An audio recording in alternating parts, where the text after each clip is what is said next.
கர்த்தரே மன்னா. சங்கீதம் 147:12 வசனம். சங்கீதம் 147:12.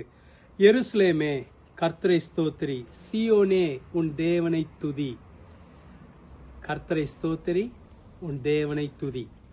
துதியும் ஸ்தோத்திரமும் நம்முடைய வாயிலிருந்து புறப்பட்டு வர வேண்டும் என்று கர்த்தர் விரும்புகிறார். நம்முடைய இருதயத்திலிருந்து வர வேண்டும் என்று விரும்புகிறார். கர்த்தர் எப்பொழுதுமே துதியும் ஸ்தோத்திரத்தையும் விரும்புகிற தேவன். இந்த இடத்துல சொல்லப்பட்டிருக்கு, எருசலேமே கர்த்தரை ஸ்தோத்திரி. எதற்காக நாம் கர்த்தரை ஸ்தோத்திரிக்க வேண்டும்?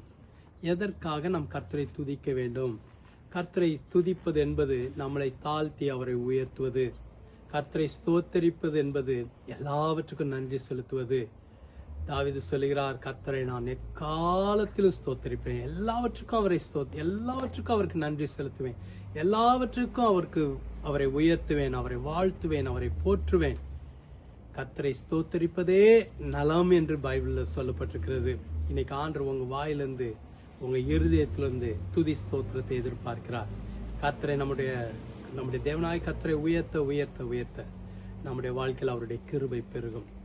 நாளை தினம் கூட இதனுடைய தொடர்ச்சியை தியானிக்க இருக்கிறோம். எதற்காக நம்ம கர்த்தரை ஸ்தோத்திரிக்க வேண்டும்? எதற்காக கர்த்தரை துதிக்க வேண்டும்? ஏன் கர்த்தர் நம்மிடத்துல துதி ஸ்தோத்திரத்தை எதிர்பார்க்கிறார் என்பதை உங்களோடு பகிர்ந்து கொள்ள விரும்புகிறேன்.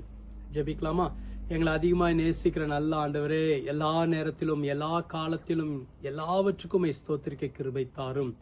ஒரு நன்றியுள்ள இருதயத்தை தாரும், உயர்த்துகிற இருதயத்தை தாரும். எங்களை தாழ்த்தி உயர்த்த கிருபை தாரும். நீர் சகல துதிக்கும் கனத்துக்கும் மகிமைக்கும் பாத்திரராய் இருக்கிறீர்.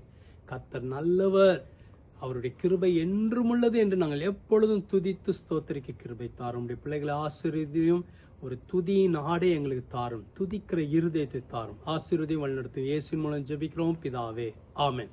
கர்த்தர் உங்களை ஆசீர்வதிப்பாராக. ஆமென்.